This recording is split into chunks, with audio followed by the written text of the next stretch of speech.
இவருடைய முழு வீடியோ மற்றும் தொலைபேசி எண் வேண்டுமா?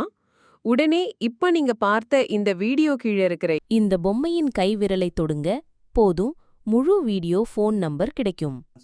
இது வந்து பூச்சி வெரைட்டிங்க.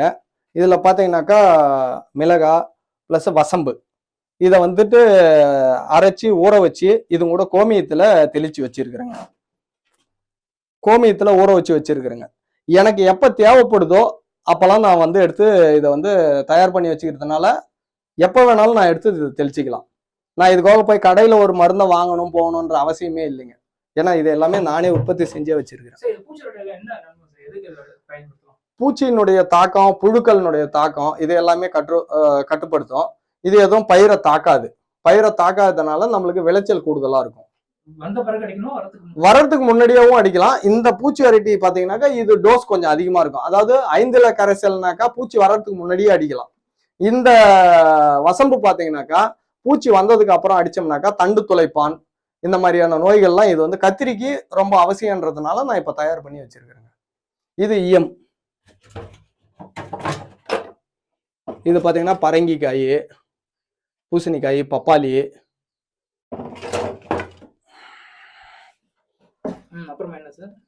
பூசணி, பப்பாளி, நாட்டுக்கோழி முட்டை, நாட்டு சர்க்கரை, அதான் வெல்லம், நாட்டு வெல்லம், இவை அனைத்தும் கலந்து மாத கணக்குல ஊற வைக்கணுங்க.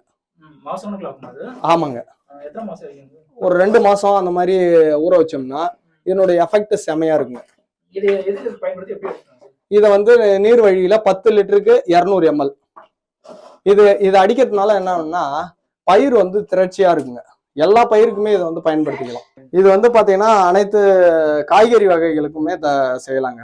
வாழைப்பழமா இருந்த வாழைப்பழத்துல நம்ம தார்லயே அடிப்போம். தார்ல பூ பறிச்சுட்டு பூவை வெட்டினதுக்கு அப்புறம் அதை வந்துட்டு நாங்க அதிலே தெளிப்போங்க.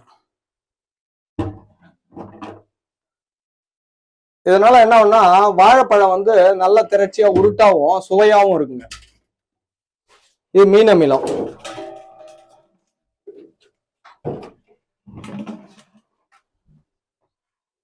இது மீன் அமிலம் சார். இந்த மீன் அமிலம் டேப் வழியாவே நாங்க வடிகட்டிக்குவோம். மீன் அமிலம் பாத்தீங்கன்னாக்கா இதுல அதிகப்படியான நைட்ரஜன் சத்து கிடைக்குதுங்க. இதுல நைட்ரஜன் சத்து கிடைக்கிறதுனால தழையினுடைய வளர்ச்சிக்கு இது பெரிதும் உதவியா இருக்குது.